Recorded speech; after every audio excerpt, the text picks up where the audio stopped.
Hello, and welcome to another episode of The Hump with Katie. I'm your host, Katie Thiroux, and I have such an exciting episode for you today with a former teacher of mine, the great bassist, John Lockwood. If you're new to The Hump, this is a series where I interview some of the world's greatest artists and musicians and kind of find out why are they so amazing and how did it happen, what was their journey, and what can we learn from them. We've already had some fantastic guests like Christian McBride, Larry Grenadier, Rufus Reed, Justin Coughlin, and so much more. You can find all those episodes on iTunes, Spotify, and you can actually see them on YouTube. So go like, subscribe, write a comment, write a review. Hey, let me know who you want to hear from next. I'd love to thank our sponsors. And first up, we've got Jams World. I'm wearing my Jams World right now, of course. I'm embarrassed to tell you how many I have, but Jams World is an awesome clothing company in Honolulu, Hawaii, and they're giving our listeners a 15% online discount. And I love the clothing because it really keeps me cool and comfortable because the fabric's made from 100% spun crushed rayon, and it's real art screen printed right onto the fabric. It's really cool.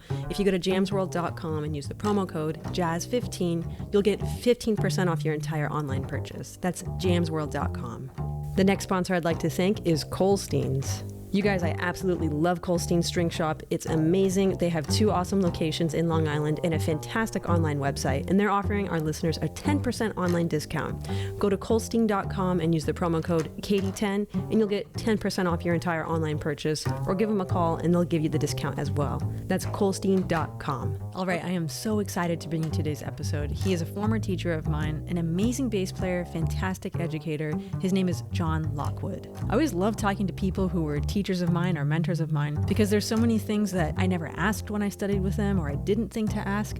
So today I got to really ask all of those questions. John has such an incredible and unique story. He grew up in South Africa during apartheid and was going to be a construction worker, but thank goodness he found music and the bass. He's played with everyone from Joe Henderson, Freddie Hubbard, Pharoah Sanders, Mel Lewis. It's a huge list and he has so much to talk, share, and stories to learn from. So without further ado, here is John Lockwood.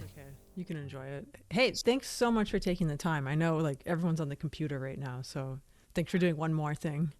Yeah, I've got a strangest ensemble. Actually, it's turning to be kind of fun, but it's a 4-singer ensemble online. It's through New England Conservatory. I took it and then I thought, what am I going to do? Because I can't sing. And it's actually working out kind of. It's difficult at first. Yeah. Yeah, it's fun when you don't know what to do and then they tell you what to do. They tell you what you need. Yeah, totally. They're pretty outspoken.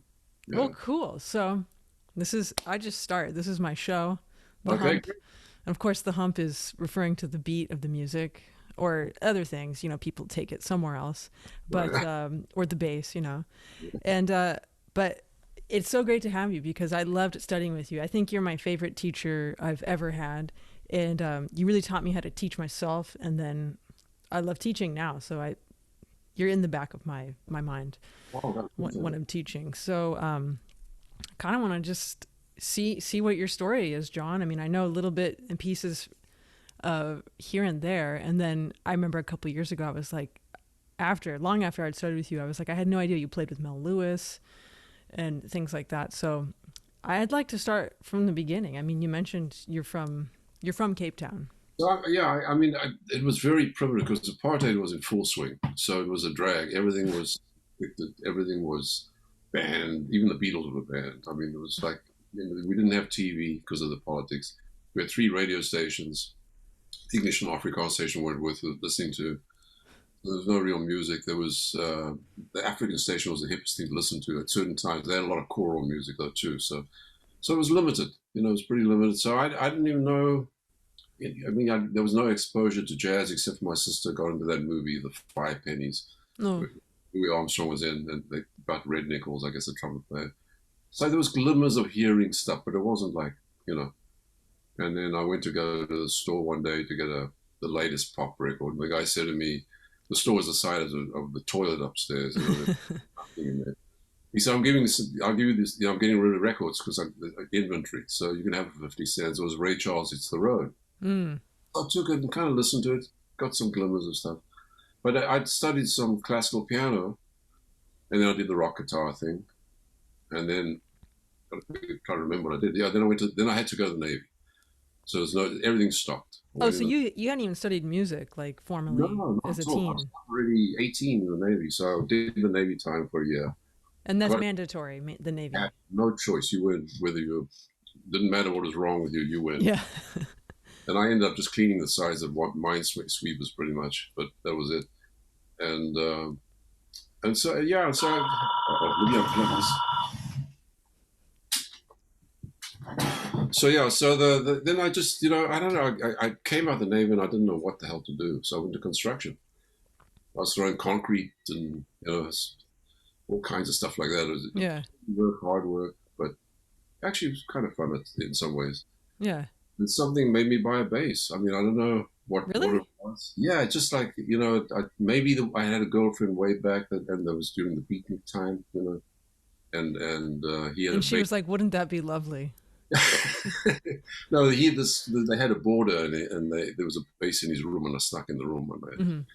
And I kind of, I don't know, but I bought a bass. And my mother was always kind of worried about me because I had no direction, just working and hanging out on the weekend. And there was a guy named Merton Barrow who was always trying to open up. His big dream was to have a jazz school. And he'd teach the kids from townships, so the secret police would shut him down because they thought he was up to subversive activities, as they put it. And eventually he did get the school going long after I left, but he's in his 80s now, but he's still going, he's still teaching. And he got me going. He turned me on to a saxophone player who played little bass, this French guy. So that was the start. And then the guy, at that time, the Ray Brown book had just come out. I didn't know who Ray Brown was. So we ordered the book. It took about 3 months to come because everything was by sea. And I saw the book. I said, well, he must be a good bass player. Ray Brown. Yeah. And so I went to the store, couldn't find anything. I found Night Train. And then that was it. So that's when it got a little bit more serious. But I was already 19. Wow. So, when you started to get serious, was it like, were you like practicing all the time or just trying to figure things out or constantly playing? Or were you just asking questions? Well, there was no one to really, it's hard to explain how limited everything was. I knew there was no scene that I knew of. And so, I just kind of, there was this guy Merton who kind of, he led me into things. And I was still in construction. So, and then what happened was, from the piano, I could take the reading, the bass notes of and I knew intellectually the notes of a chromatic scale. Okay. Up the bass. I mean, the rest was just kind of fuzzy. Yeah. So, but when you can play a chromatic scale on bass, especially in those days, you can gig. Mm-hmm. You're right. So I started getting called for gigs. And I didn't know if you said to me C7 or such, but that was like a foreign language. I didn't know what it was, And so, I started gigging, playing by a guy screaming at me, that kind of stuff. What kind of music was it? It was kind of jazz-based, but then I started getting more, as things started getting progressing, then finally the saxophone teacher said to me, look, I'm not a bass player. You should go to someone in the symphony. So when this old guy whose bass I still use, and he was an old English guy, and he was tough. I mean, he beat me up a lot, but I loved it because it was passion. Yeah, so cool. And then it's just one thing led to another. Then I started getting called. I got the electric bass, so I could call for jingles, and then it was this learning, but more learning on the gigs than that. There was no formal school as such. Kind of like saying yes and then figuring it out on the bandstand. And getting, going, it was a bumpy road. It still is. Yeah. So it's, I think it's sometimes maybe the best way to learn because it was just, you screw up and then you got to figure out how to correct it for the future. Yeah. It's like either someone yells at you or they look at you or they don't say anything, which is almost worse. If you don't talk, then your brain goes crazy. Yeah, exactly. So I'd rather have someone yell at me and tell me what they want or what I did wrong, or I know instantly. But yeah, that's a great way to learn. And I hope that people still get that experience to do that. That's the sad thing. It's kind of disappearing. People are soft. Yeah, you can't. It's true. I mean, even in the schools, you can only do so much because otherwise, there could be repercussions. Yeah.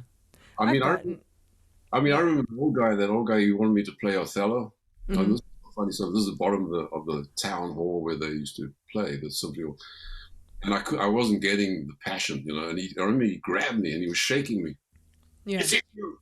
You got to get it out. Get it out. And I was like, but I didn't view it as a negative thing. It wasn't, you know.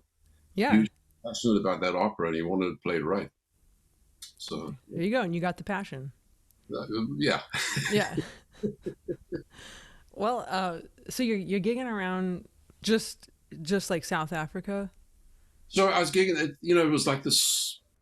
You know, you got to understand. I didn't know you could be a musician to make a living. At that point, you know, I'm still kind of I call myself a blue collar bass player because I still think a little bit in that way. You know, work kind of thing. And so yeah, but one thing led to another. I started, you know, I got called to do a show, which I don't know how I got through. I couldn't read. I don't know how I got through. The guy even threw a baton at me one time. And, you know, it was just this piecing things together and being terrified at times.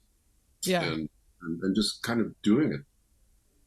And then, you know, then I finally had to make a decision because I was working just about every night. And then it's still going on the building site. So I decided, okay, it's got to be one or the other because it's dangerous, you know, a building site with your office. Yeah. So I decided, okay, let's go into music, you know, and do that. And I actually did the correspondence course from Berklee. I'll never forget that. That got me a little bit more technically wise. How did that work back then? Well, there was a guy, this was the funny thing, there was a guy who was a teacher, was a guy named Hal Grossman. And I envisioned this kind of professor kind of guy, you know, with glasses or whatever. And he was actually Steve Grossman's brother. And so I think I'm the only one in the history of the world that finished this freaking course. I mean, it was tedious. It was basically just writing stuff out. Yeah. He'd always put, nice work, John, keep it up. But then I put a few intentional mistakes and he still said, nice, John, keep it up. There was no correction. So were you mailing stuff back and forth? Well, we'd mail it back and forth. There'd be assignment, 20 odd. Paper mail. Yeah, exactly. Wow. It was crazy. But I got to say, it got me aware of things, you know, of more the technical side of things. So I knew nothing. I still don't know that much, but I knew less than I do now. Well, there's kind of an advantage to learning by ear first, right? And then putting the pieces later. I think so. I'm not sure, but I think so. I think I prefer, I'm glad I learned that way, put it that way. Yeah. No, I'm just remember that was something, that's how I grew up. But you were helping me do it, piecing the pieces together. So really? Okay. Yeah. Succeeded. Yeah. No, you were great though. You were amazing. I mean, you were incredible. But I like that kind of teaching where it's just no sugarcoating. I mean, I've gotten in trouble a few times telling people you sound like a wagon with a square wheel. You know, you're not swinging. Right. And then somebody's parent calls me, but it's okay. You know. I mean, I said one time he came in he was a good player, and I said, "Well, let's check your reading," you know. So he said, "No, man, I'm an improviser. I don't need to read." So I said, "All right, cool. We don't have to do that." So we just did that, and then about 3 weeks later, sure enough, he comes in. He's sweating. He's all nervous. He said, "Man, I got to play this part. Can you help me?" I said, "Well, let me hear you play it." So he plays it. I said, "Wow, that sounded like he fell on the bass," you know. Yeah. And he said, "How can you say anything? I got that." I said, "Well, you want to work on reading, you know." So then, you know, it's just another. I mean, it's another thing in your back pocket. Exactly. I don't know. I enjoy it. Yeah, I'd rather have a teacher invest in you. I had a classical teacher in high school. If he didn't like, or if he knew that you weren't going to get there, he would just say, "Oh, let's go have a milkshake." And I never wanted to get a milkshake. So I always practiced really hard. Well, I mean, my goal really is to get everyone working, and that's that blue collar. You know, it's that mentality. I don't know if it's good or bad. I'm not even sure, but if I'm not working, I get a little nervous. That's why when the pandemic hit, I was really I was struggling. You know. Well, yeah, that's where that's so different from just practicing or even playing with people. That's not a performance, right? Exactly. Totally. It's kind of hard to learn anything if you're not on the bandstand in front of people. Yeah, because you're on the spot, and the old guys, it doesn't happen anymore. Used to, you know, ream you out no matter where you were. So you get beat up, and people used to say to me, "How do you take it?" I'd been beaten up so many times. I said, "Take what?" Yeah. Because I mean, it was just that was that was the standard way in back in those days. Yeah, and they're not mad at you. Like, I'm sure after the gig, they were like, they weren't mad at you. It's just now you know what to do. Just they're straightening out in a kind of terse way. Yeah. So when did you finally stop mailing Berklee and go to Berklee? Was that like quickly? Well, so that at that point I was kind of, we did the 6 nights a week. I was doing jingles, as I said. The Sunday night was the jazz night, and it was, there was this little place called the Arts Center that was amazing because it was an arts center. The race thing broke down, and there were amazing nights in there. And then there was a guy named Mitch Pike who got us into free play because he lived he was really lived the life. And he was kind of like, I never studied with him, but I hung out with him a lot. And so he started this thing. We'd have these amazing free jams. I mean, just even put these abstract movies up and play to them and crazy stuff. We'd have penny whistle players, all kinds of things. And it was just a mishmash of. And then later on, a place called The Space opened up, which was also in a kind of a factory place, and it was in the round, hard wooden seats.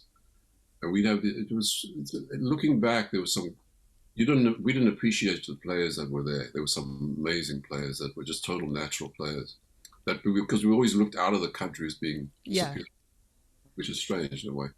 Well, and it's probably the environment, socially and economically, probably made it possible, like that free jazz. Like people needed that, right, to express that way. Yeah. I mean, we even one night I remember the Hippo Symphony guys. We played a regular set. It was more kind of fusion at that point, and they came in, the Hippo Cats, and took their bow ties off, and we must have had about 20-30 people out there playing free. That's crazy. Now I don't know how amazing it was, but it felt amazing. I don't know to listen, but people seem to, but I mean, it was those kind of nights don't seem to happen like that so much anymore. No. People need rules and structure.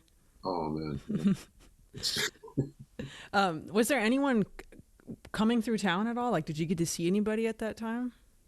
The only guy that I can remember that I knew, I mean, there were local guys. I say this Merton Barrow was amazing. Not so much. He was open to anything. I'll give you an example of that. On the building site one time, we had this concrete mixer. And here I'm in Africa where there's rhythms everywhere. But it was old. And the more when you make concrete, you throw stone in, sand, water. You want to get a little water than the cement because it flies all over the place. But as this thing was grinding away, it would start backfiring. So you could so man, this thing's got an amazing rhythm. It's like incredible. I mean, it was random. And he wanted to bring it on stage and play with it. I mean, it would be kind of this totally ridiculous drum machine because this was like 71 or something. Yeah. I don't think drum machines were out at that point. He would have, if that was today, he would have won Peabody, a Nobel Prize, Guggenheim, the MacArthur Grant. He deserves it, but he definitely deserves something because he defied the rules in a kind of passive way, but he just totally defied them. And I did get a visit from the secret place one day, but he was amazing, and he's a result of so many people getting out of there and getting into music. I mean, I wouldn't have thought of being a musician if it wasn't for him. Wow. Well, back to how did you leave South Africa? So the same thing, it was those kind of hippie mentality days, had the hair and everything. But this young flute player was going to go to Berklee. He was a lot younger than me. I was already 24. And he said, let's go to Berklee. So I had enough money for a year, which actually Berklee at that time was cheap, but that's what I had enough. It was expensive to us. So I said, all right, I'll go for a year. It was just loose. So I went over. Was your family cool with that? My dad was amazing because he was a carpenter by trade. So he was a worker guy. And he just said, whatever makes you happy. Yeah. I don't care what you do. So, a lot of his friends didn't approve of me being a musician. We were almost looked down upon as kind of like derelicts. But he was totally... In fact, one night I was playing with this guy, this Robert Satoli, this penny whistle player, who always had a big knife in his back pocket, and there was a little scene broke out, while we were playing, and he was gone into this battle with this guy. And then I look out in the woods, there's my parents sitting there. Oh, no. And they were cool, just in front of them all. But anyway, yeah. So then this flute player got me to go to Berklee. So I went over for the year, then I met a teacher named Alex Ulanovsky. Did a gig with him, and I told him I got to go back. And he said, "Well, maybe you can mark some papers." So I started doing I suppose it was kind of like a work, not really work study, but I'd mark a few papers for him, transcribe, and then he'd get me the tuition. Wow. Yeah, so those were the days you could do like a assistantship almost. And yeah, I was so loose there in those days. I mean, it was so wild. And then I met James Williams, and then we started playing a lot together. Was he teaching at the school at that point? I think that's when he came. He came to teach, and then we were doing gigs all over the place. Him and Billy Pierce, you know. Did you finish Berklee? I did, because I needed a way to stay. Oh, because for your visa and you know, I was in diploma. And I figured, man, this is the easiest place, because a lot of my friends with a degree. I said, this is the easiest place in the world to get a degree. So I didn't even go to a lot of those classes because I was gigging, you know. Yeah. And somehow I got this degree, which these days you kind of need to get a gig. Yeah. So I'm kind of glad I got it. I was the only one in my family who got a degree. So my mother was like, oh, yeah. That was kind of this big deal. Oh, and when you got to Berklee, was it kind of like a shock in terms of the amount of music like you were exposed to at that time? Well, you see, we'd been told that if you walk down the practice room row, which was at that time was in the 150 had just been opened, and it was they said you'd be like a shaking mass from all the monsters you were hearing, but it really wasn't that way. And what paid off for me, I'd had a lot of experience because I'd done the studio stuff, so I jumped right into Phil Wilson's blues band, and then I went to Herb Pomeroy's recording band. So I lucked. So the better players were in there, so that meant I started gigging right away, even though it was illegal. But I started gigging just about every night with different setups. So I was lucky. Amazing. Yeah. Yeah, and so cool that I don't know how long you've been when you started teaching, but like to meet like Phil Wilson and Herb Pomeroy back in the 70s, right? They were the cats. Yeah, the two guys. Yeah, and they had already been there for a while. Right. Yeah, that's very cool. Okay, so you're at Berklee, you're gigging. What was it like playing with James Williams? Like, did you know about him really before you were there? Well, he was also, you know, we were young. He was green. He was like all of us. You know, we were just kind of starting out, and I didn't know him. I met him there, and then you know, we kind of connected, and then he'd bring a lot of guys up from Memphis. We used to play gigs all over the place. Sometimes with Alan Dawson. I played with Alan a lot later, a real lot, but he played sometimes with us and in various settings. We even played with Sonny Stitt one time. Wow. A jazz workshop, which was an amazing club.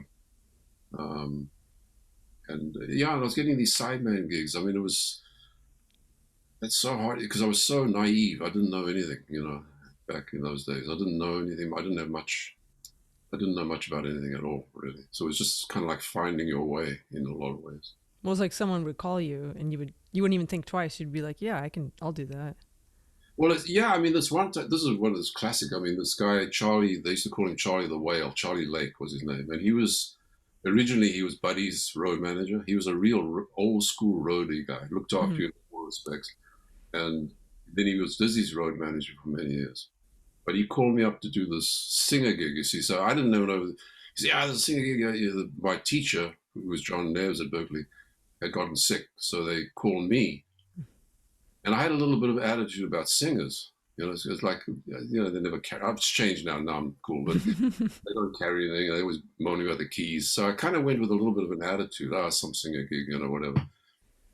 And I get there and the guy starts singing.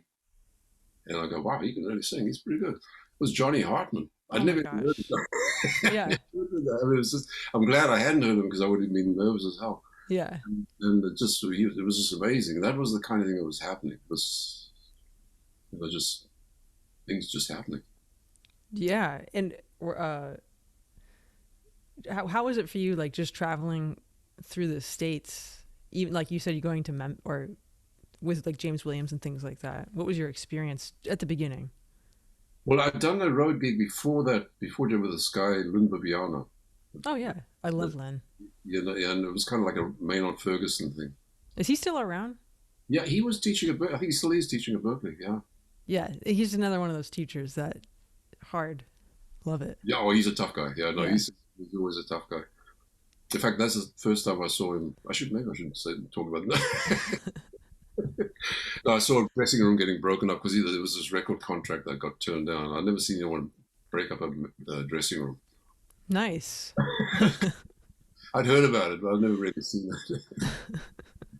He's a great guy, though. Yeah. And so, yeah, so it's, yeah. And just this thing just kind of snowballed from there. Oh, and then, of course, yeah, I got the call from Joe Henderson.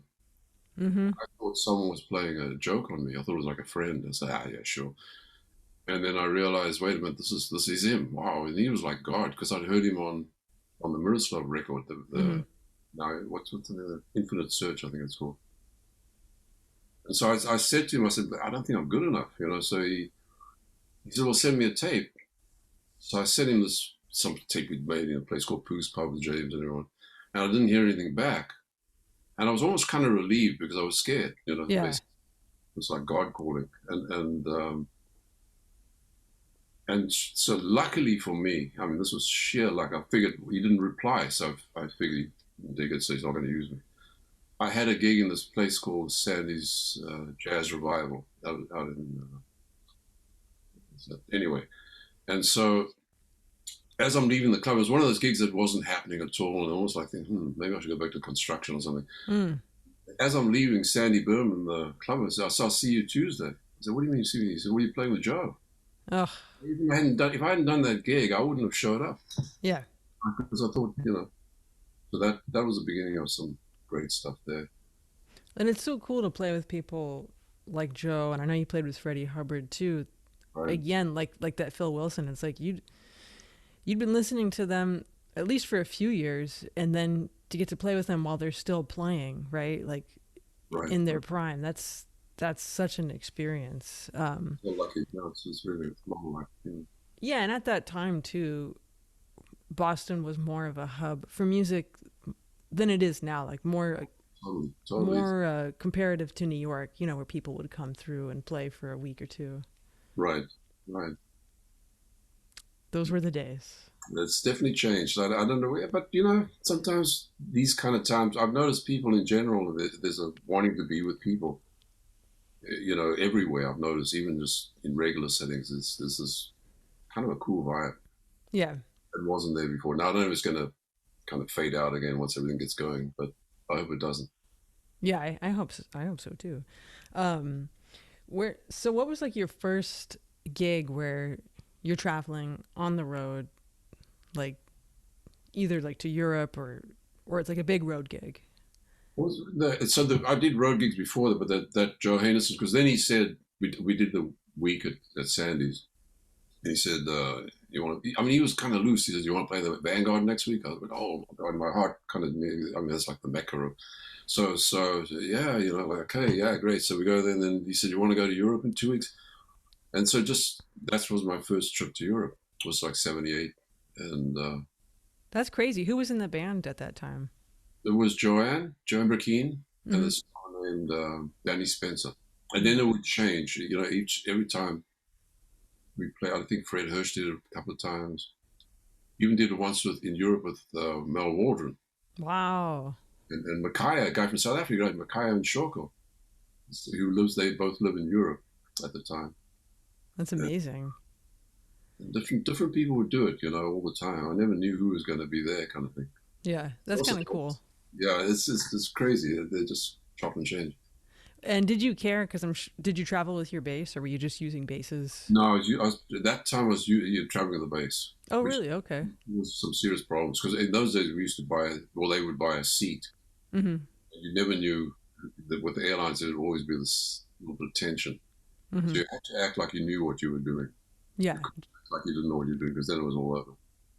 Yeah, just walk in with confidence. Just kind of take over. Oh, I need a seatbelt extension. I go in, and they protest you. Well, I can't, FAA regulations. I said, oh, don't worry, I got it. You know. Yeah. And you're just bluffing your way through the whole thing. Exactly. I do want to talk about. There's a couple people I want to talk about that you played with. So, playing with Mel Lewis in the Mel Lewis Orchestra, how did that come to happen? Well, that was the same thing. How did I get? I think it was through Richie Perry. I'm not sure how I got that. He called for the audition was you just went and played. Yeah. So you went down and played, and then I got it. And then actually a funny thing happened the very first night that I went in was when I showed up there. You're nervous because you got to read like crazy. I'm scared out of my wits. And I saw this big van outside. This is my first night. And I said, wow, what's this? And then I see these wires going down the stairway, cables kind of thing. Mm-hmm. And it was National Public Radio live. Nice.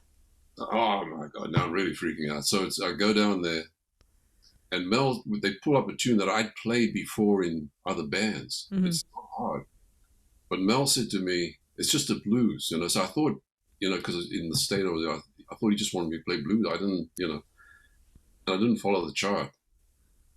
Oh no! It was a 16-bar blues, and the whole band had to stop because of me. Oh my gosh!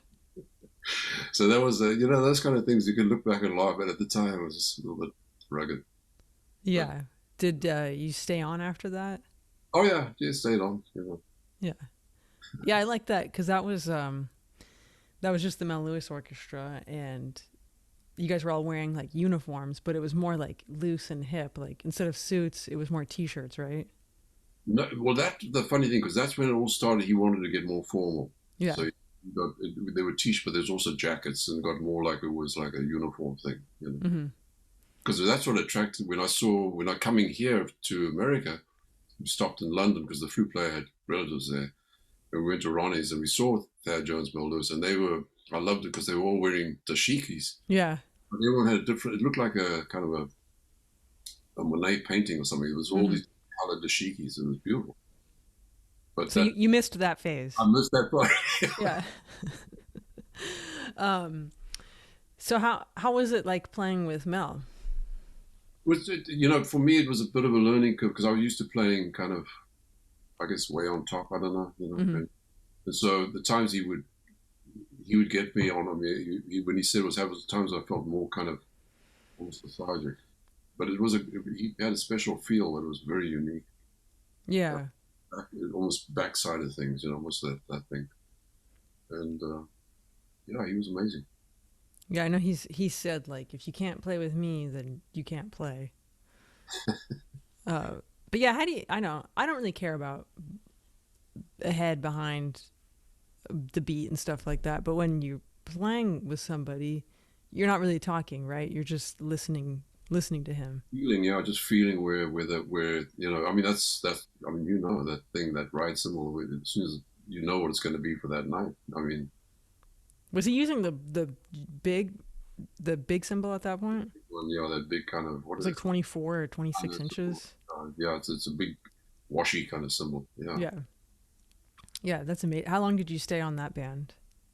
That lasted about 6 months. I remember what happened was I was moving to New York, and that was a little bit about 9 months, I think, or something. Yeah, because and I was feeling really weird.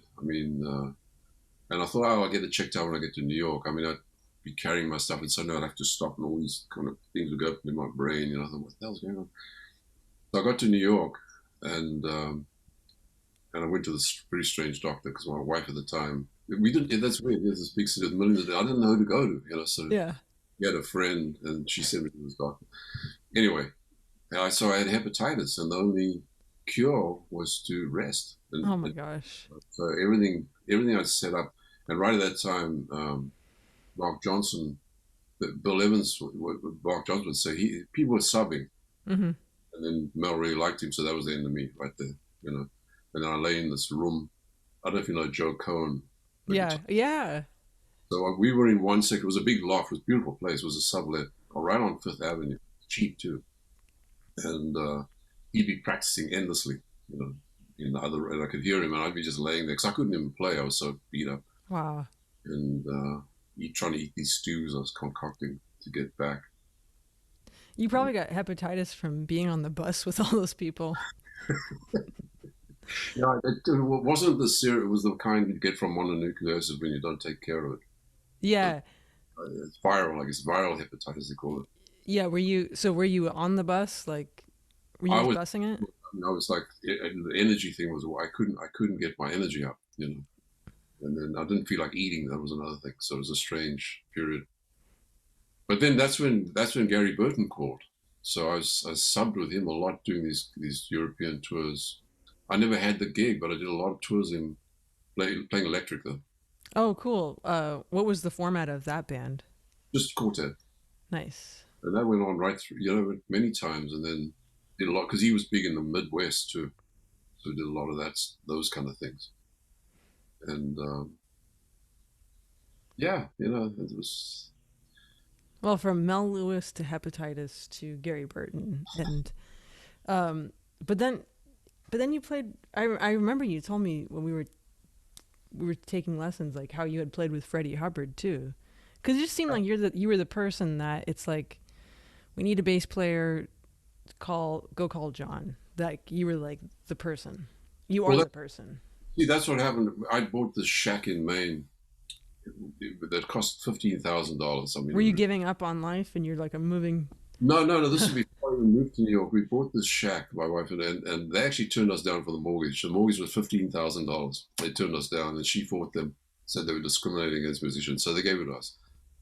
And I took a trip up there when I was trying to get better. I thought I could stay in a tent in the shed, and I took it, and the place was starting to fall down. It was actually leaning. I better get up here and start banging nails, because so that's when we decided to go for the summer and move to Maine of all places. And then, same kind of mentality that I came to America with, was so just ended up staying there. And I met actually some really not a lot of great musicians up there. Wow. A guy named Lenny Bro, this guitar player. I'm trying to think, Chris Neville, Brad Terry. There were a couple of guys that could really play. So I started getting up there. I didn't know what I was going to do. And then that's when I came back to Boston. That's when I got the gig with Freddie about around 86. And also playing with the Fringe. Played with the Fringe. Now we've been doing that for. It's an avant-garde band with George Garzone and Bobby Gallardi, who just died last year, which was That's a drag. right. It was his 50th year. We were going to celebrate the 50th with a whole slew of people in New York. And 50 years? they'd been playing together 50 years. I'd been in Wow. there about 30-something, 38, somewhere around there. Wow. So it's it's just like every week you meet, you don't talk, and go crazy kind of thing. Yeah. But we'll go back to Freddie Hubbard for a second. So you got called to play with Freddie. Was that just like a couple gigs or? No, we did a gig at a place called Jonathan Swift's, and then did Blue Note a couple of times. Did a couple of one European trip. That's right. And then stuff around, odd hits around the country. There's another gig. You had it, and then you didn't have it. It was kind of like it was that kind of thing. And you kind of feel like, am I doing a good job? But sometimes it has nothing to do with that. I don't know. You just got to accept it. Sometimes you're in, sometimes you're out, and then go from there. But right through, we're doing on and off up until the 90s when he hurt his lip. That was devastating. Well, and someone like that, do you guys have a set list that you're playing like each night, or like a collection of tunes? No, Freddie. See what I do with what I've always done. When I got the call, I had a couple of weeks, which was great. I transcribed everything he'd ever done. I even checked out his influences. I mean, I really. Mm-hmm. In fact, Larry Willis was playing one night. I had this little book with in case, so, and Larry didn't know the 1 2. I think it was Crisis or one of those two. Oh yeah. I said I threw the book and I said it's in there, because I knew it, and I remember fumbling trying to get through it and found the tune, because that's always been. I figure even if you lost one night on the gig, it's a great learning experience to really get inside the music. Oh, of course. If someone to give you a chart or something, Yeah, and there's no charts at that point. No, nothing published. He didn't have anything written down. No, he was great though. I mean, what I loved about that, a lot of the old school guys, you knew what they felt. There was none of this kind of corporate thing that's crept into a lot of music settings now. It's just they lay you out, if they felt something, and it was honest, very honest. That's the word. Would at that time would he play less songs, like, and just play longer? It varied. Sometimes, sometimes the sets were long. Sometimes 2 hours. I mean, it varied. He just worked off a whim. He didn't know who did because the bands were always changing. He just worked off a whim. Hmm. Joe Henderson tended to play the same tunes. That way, everyone knew what tunes they were going to play. But I think Freddie Hubbard there was always calling different tunes, and kind of really expecting you to know it in a way. Yeah, and when you don't know the songs and you don't know what you're playing or for how long, you don't have some sense of like, okay, I'd only have to focus from this hour to this hour. You're very focused, right? Oh, totally. Because he knew, he heard everything. So hey, turn around right on the spot. You knew he was tough, so you don't want to mess with Freddie Hubbard. And it's, so it's just, you were always ready for anything kind of thing. Yeah. Woo. That's amazing. Have you ever experienced any, other than the hepatitis, any injury while like on the road or playing with people? I've been lucky because I sort of do a lot of sports and things even now. And I did wreck my shoulders. One time I did, I do some taekwondo. And I went in and the guy said, "What do you want to do?" to the young guy. And I said, "Well, let's box today," like a fool. And it wasn't the boxing, it was the pounding the heavy bag. And I was trying to keep up with him like an idiot. And, I really got problem shoulders from the hitting the rocks when I used to surf. So it's like, so now this is a constant. Like tonight, I'll be working them out. Earlier today, I did some weights just to cool them out. If I don't do that, then it's all over. But they're pretty much back. I'd say 95%. Oh, good. So yeah, I mean, that's such an important part of, even if you're not like an athletic person, you do have to stretch. You do have to like lift some sort of resistance, right? I think so. And I think, although you see these, frail little people playing the hell out of the bass, I'm not sure it's a strength thing, but just carrying it maybe. Yeah. That can be. Yeah, I think even if you have some padding around your stomach, I think most bass players, the good ones, have like a strong core. Yeah, definitely. Core is the meaning of everything. I've discovered that you can do that with Pilates and all that kind of stuff. Yeah. I won't take up too much more of your time, John, but what year did you start at Berklee, and did they ask you to teach, or did you want to teach at that point? Yeah, I didn't. I taught a little bit at New England, mainly because a kid wanted to study with me. And I said, well, this is about early '90s. He came to one of the gigs. I want to take a lesson with you, and I said, all right, but only way I'm going to do is you come to my house. It was apartment actually. Come to my apartment, and you get them, to pay me.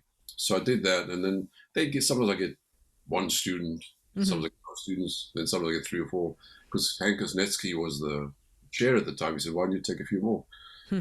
So I didn't take it seriously. I got to admit, it was just like, I got to do this, And then, but then the kids came along, the boys, and they were about 3 and 5, and it was kind of a struggle each month, because when you have kids, you got to come with a bit of a nut every month, and you're not just thinking about yourself, and so no, which has always been the past, Yeah. And I was kind of, I was already, about 45, 46. No, I was older. I was close to 50. But anyway, so then Berklee had called over the years, but I always had turned it down. And then Billy Pierce was the one that said, listen, and John Ramsey, they said, if you're going to do it, you should do it now, because it's getting you got to jump through more hoops to get more presentation kind of stuff and all that. And that's when I jumped in there and it was the best thing I ever did, because that's what, it got me into. I started very minimally, like 5 hours or something, and then Richie was the chair at the time. Richie Allen, Steve Bailey said, but Rich Allen was the chair, and he said, "You want a few more hours?" And I said, "All right," and it gradually inched up over the years, kind of thing. So that was like the late '80s you started?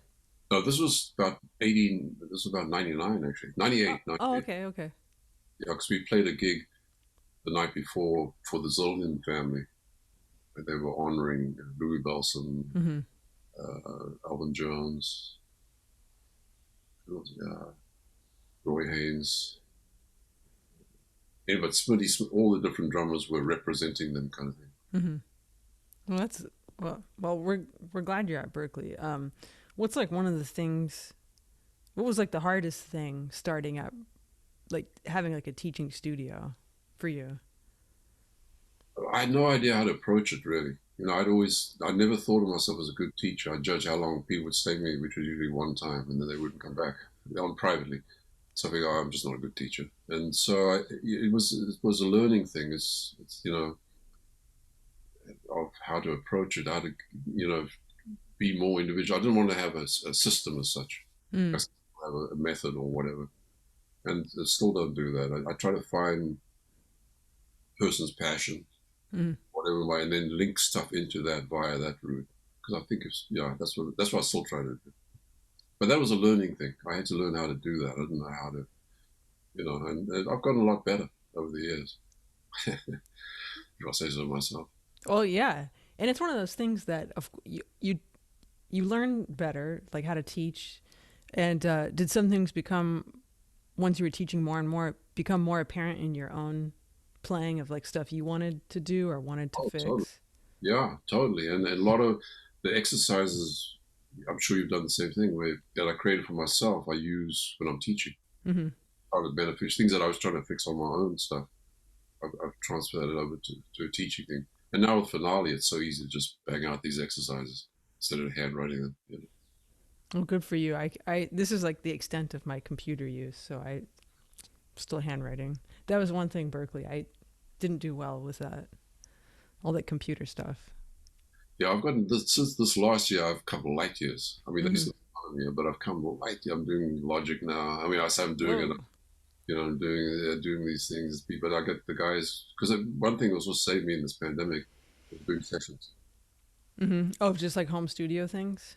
I finally got a house. It's got a basement, and so people want to play. And started with one guy saying, "Let's play." We put masts on 12 feet apart, and then it snowballed to a few more people, and now sometimes 1-2 sessions a day. Nice. So that's kind of cool. Are you doing anything yourself at all? Or? Things are coming back slowly. I've done a couple studio things since the pandemic, and I've done some. Nothing with audiences, but playing with masks on. But yeah, it's coming back. I have I'm gonna practice after this because I have a duo concert with John Clayton on Friday that's gonna be live streamed. So I gotta. That's great. That's great. Gotta. Yeah, the last time I was in Boston at that cafe, the 999 or whatever it is. Oh yeah. Sounded amazing. You guys sounded really amazing. Oh, thanks. Yeah, I always love coming back there just for a day or two. Well, John, thank you so much. Is there anything coming up for you? I mean, I know you teach at Berklee. Longy or Longy? I teach a little bit of Longy. It's kind of minimal, It's I used to do ensemble there, but I haven't done that in a while. And then I do NEC too. Yeah. Ensemble, some private, but it's minimal. It's not like it sounds like a lot, but it's bits and pieces, Yeah. And I like the diversity because they're all very different from each other. Yeah, it's super different student bodies, right? Totally different. Yeah. But is there anything coming up for you, or we're riding out the quarantine? I mean, I got little gigs. I mean, I lost a kind of a cool gig in November because of it. It was with Lobano and Gozone and Berganzi, I think, and Bill Stewart and Leo Genovese was going to be kind of at Birdland, but that went out the window like everything else. Mm-hmm. But right now, there's a couple of recording things. There's a couple of odd gigs, but I'm just taking everything. Yeah. That's all you can do. Kind of thing. Exactly. I know. I got so excited that they're under the radar, so I can't say what things are, but a Thursday night regular duo, it's going to be great just to play. We're doing the thing with John Clayton. Where's that going to be? I'll send it to you. It's going to be, it's virtual. So. Oh, virtual. Yeah. I'll send you the link. Yeah. I'd love to hear that. That'd be great. Yeah. So yeah, I always get, I don't get nervous so much playing with him, but I studied with him too. So like if I was to play with you, I would be trying not to think about that while I was playing. No, you were always great. You're kidding me? The lessons used to kick my ass. I would prepare for your lessons. Hey, John, thank you so much. It was really great to catch up with you. And Yes, kinda totally. because as student teacher stuff, you don't talk about these things unless I never asked. So that was my fault. No, but it's really, I mean, you've done amazing. It's incredible. Well, thank you, John. Take care. I'm probably have a session tonight or tomorrow to do. And I can't wait to see you play live again. I love your playing. Oh, thanks. Same back at you too. I mean, it was always great to hear you, see you. Well, awesome. Thanks, John. Yeah, send me that link. I'd love to hear it. Oh no. Okay. All right. Okay. Thanks so much. Take care. Bye. Give my best to everyone. I will. Bye.